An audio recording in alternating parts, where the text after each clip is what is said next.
Electric dipole को uniform electric field में रखेंगे तो उसमें टॉर्क कितना लगेगा, वही आज हम देखने वाले हैं।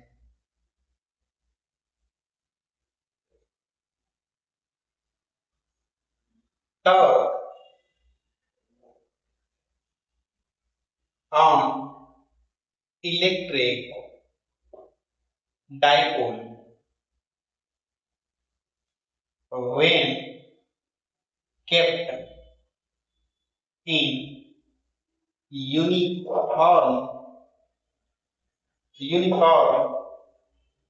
इलेक्ट्रिक फील्ड, कि जब एक इलेक्ट्रिक डाइपोल को यूनिफॉर्म इलेक्ट्रिक फील्ड में रखेंगे तो उस पे टॉर्क कितना लगेगा, वही आज देखने वाले हैं। ये क्वेश्चन मोस्ट इंपोर्टेंट है बिहार बोर्ड के लिए। ये 2024 इस बार आया हुआ क्वेश्चन है, ये आया था। तो आइए देखते हैं। एक इलेक्ट्रिक यूनिफॉर्म इलेक्ट्रिक फील्ड ले लेते हैं। यूनिफॉर्म इलेक्ट्रिक फील्ड है ये।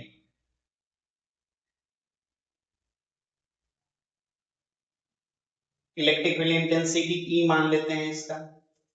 इसमें एक इलेक्ट्रिक डाइपोल को रखते हैं। ये इलेक्ट्रिक डाइपोल है जिसपे चार्ज -q और +q है और जिसका लेंथ 2l है। डाइपोल लेंथ कितना है, 2l है। जब इसको यूनिफॉर्म इलेक्ट्रिक फील्ड में रखेंगे तो जो प्लस चार्ज है उस पर फोर्स लगेगा। जो प्लस चार्ज है उस पे इलेक्ट्रिक फील्ड के डायरेक्शन में फोर्स लगेगा, F बराबर QE। और यही माइनस चार्ज है उस पे इलेक्ट्रिक फील्ड के अपोजिट डायरेक्शन में फोर्स लगेगा, F इक्वल टू QE। देखते हैं कि दोनों फोर्स का जो मैग्नीट्यूड है वो सेम है, बट इसका डायरेक्शन अपोजिट है। डायरेक्शन अपोजिट है, इसीलिए यहाँ ट्रांसलेशनल मोशन तो नहीं होगा, बट क्या होगा, रोटेशनल मोशन। ये रोटेट करेगा। ट्रांसलेशनल मोशन क्यों नहीं होगा, क्योंकि दोनों फोर्स सेम मैग्नीट्यूड का अपोजिट डायरेक्शन में है, तो यहाँ तो ट्रांसलेशनल मोशन नहीं होगा, बट क्या होगा, ये रोटेट करेगा। और जब रोटेट करेगा, रोटेशनल मोशन होगा, तो हम देखेंगे कि इस पे कितना टॉर्क लग रहा है, तो वही फाइंड आउट करेंगे कि ये रोटेट कर रहा है तो इस पे टॉर्क कितना लग रहा है। ये ऐसे रोटेट कर रहा है तो इसमें टॉर्क कितना लग रहा है। तो आइए पहले इसके बारे में लिख लेते हैं कि डाइपोल क्या है, इलेक्ट्रिक फील्ड क्या है। तो आइए, let us consider an electric dipole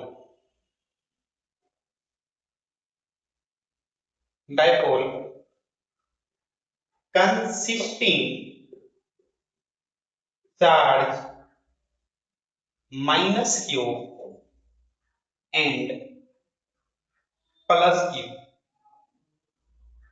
एक डाइपोल ले रहे हैं, डाइपोल है जिसपे चार्ज कितना है, -q and +q, and dipole length is 2l। और जिसका डाइपोल लेंथ कितना है, 2l।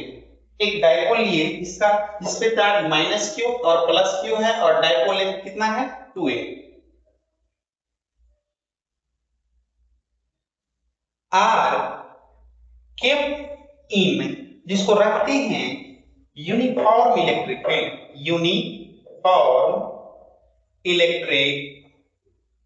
फील्ड, जिसको यूनिफॉर्म इलेक्ट्रिक फील्ड ई में रखते हैं। कितना है इलेक्ट्रिक फील्ड इंटेंसिटी, ई। तो क्या देखते हैं, प्लस चार्ज पे कितना फोर्स लगा है, Fe। Then force exert on plus q charge पे कितना फोर्स लग रहा है, F बराबर QE।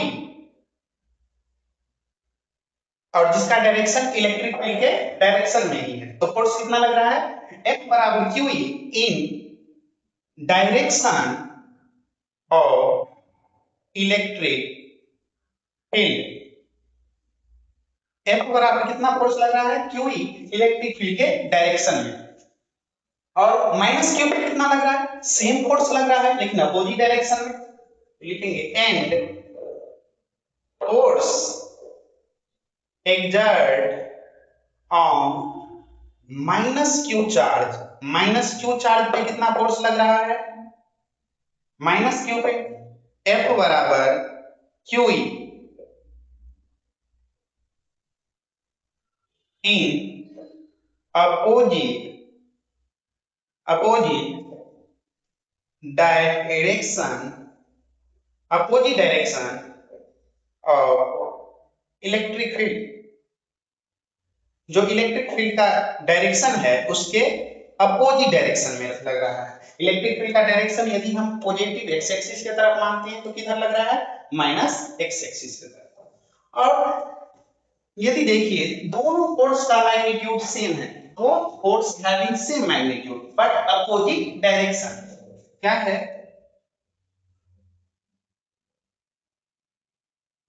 क्या है, both force having same magnitude,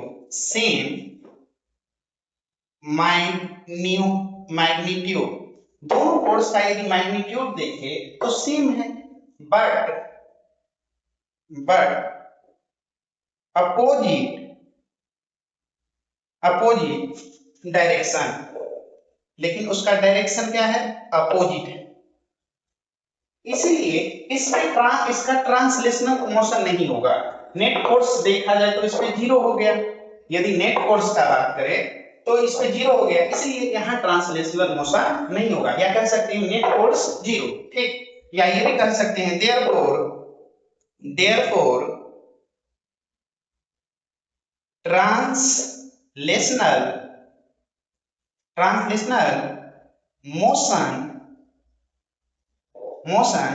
is not possible, इसका ट्रांसलेशनल मोशन पॉसिबल नहीं है, इसका ट्रांसलेशनल मोशन पॉसिबल नहीं है। क्यों, क्योंकि इसमें नेट फोर्स कितना हो जा रहा है, because net force on the electric dipole क्या हो जा रहा है, जीरो हो जा रहा है।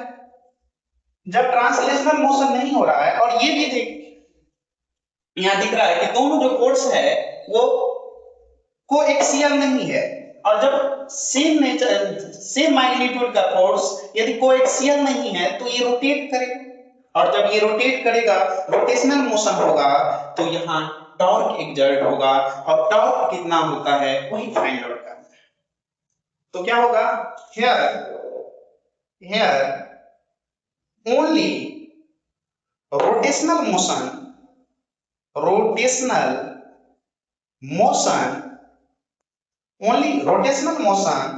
are possible and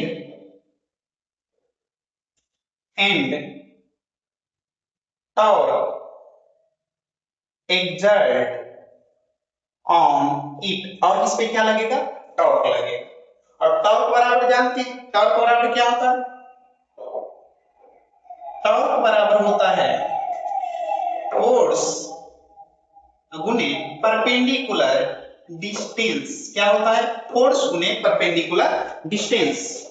और टॉर्क को क्या चीज से इंडिकेट करते हैं या डिनोट करते हैं, तो टाउ से। तो यहाँ टाउ बराबर हो जाएगा, देखिए वो जब टॉर्क निकालेंगे, या तो आप डाइपोल सेंटर के अबाउट निकाल लीजिए, या तो इस ये जो फोर्स का एक्सिस है इसके एक्सिस के अबाउट निकाल लीजिए। तो मान लीजिए हम ये एक्सिस के अबाउट निकालते हैं, तो फोर्स कितना है, तो force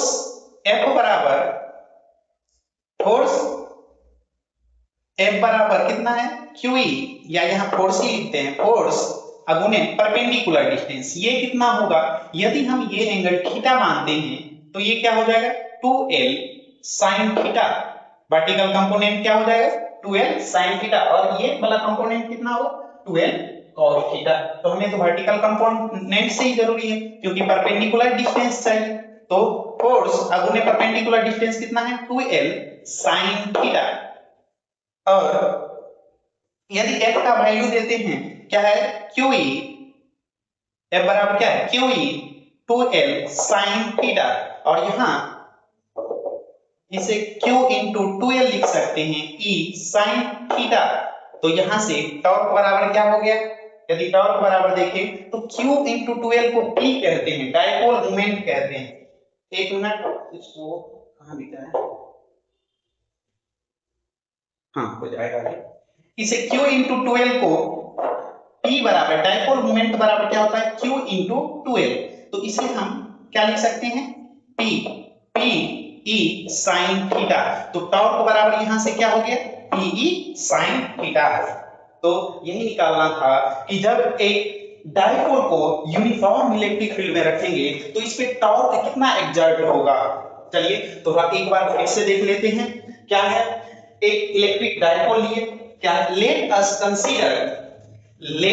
consider an electric dipole, एक इलेक्ट्रिक डायपोल कंसीडर किए माने consisting charge minus Q and plus Q, जो कि जिसके पास कितना चार्ज है, ये कितना चार्ज रखता है माइनस क्यू और plus Q, and dipole length, और जिसका डायपोल लेंथ कितना है 2L, ये डायपोल लेंथ कितना है 2L, और केप्ट इन जिसे रखे हैं यूनिफॉर्म इलेक्ट्रिक फील्ड E, जिसको कहां रखे हैं यूनिफॉर्म इलेक्ट्रिक फील्ड E में, then force exert on plus q charge, जो प्लस क्यू चार्ज पे फोर्स लग रहा है, कितना लग रहा है F बराबर QE, किस डायरेक्शन में, तो इन डायरेक्शन ऑफ इलेक्ट्रिक फील्ड के डायरेक्शन में, and force exert on minus Q charge पे जो फोर्स लग रहा है F बराबर QE, किधर लग रहा है in opposite direction of electric field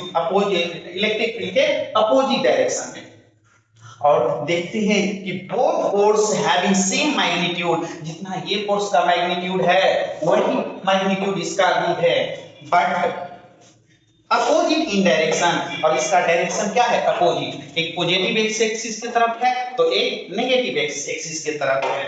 therefore translational motion is not possible, translational motion क्यों नहीं पॉसिबल होगा, क्योंकि net force on the dipole system क्या हो गया है जीरो, इसलिए translational motion is not possible, here only rotational motion are possible, केवल क्या होगा रोटेशनल मोशन पॉसिबल होगा, and torque exert on it, और उस पे क्या लगेगा टॉर्क लगेगा, और कितना टॉर्क होगा, तो टॉर्क बराबर जानते हैं टॉर्क बराबर होता है फोर्स गुने परपेंडिकुलर डिस्टेंस, और जब टॉर्क को क्या चीज से डिनोट करते हैं टाउ से, तो टाउ बराबर F, और परपेंडिकुलर डिस्टेंस कितना है 2L sin थीटा, तो यहाँ 2L sin थीटा ले लिए, F बराबर कितना है तो QE, तो यहाँ F बराबर QE और ये है 2L sin थीटा, ये 2L को यहाँ लिख लिए तो Q into 2L, हम जानते हैं Q into 2L dipole electric dipole कितना होता है Q into 2L, तो यही Q into 2L को क्या लिखेंगे इलेक्ट्रिक डायपोल, तो क्या हो गया P, तो टाउ बराबर PE sin थीटा,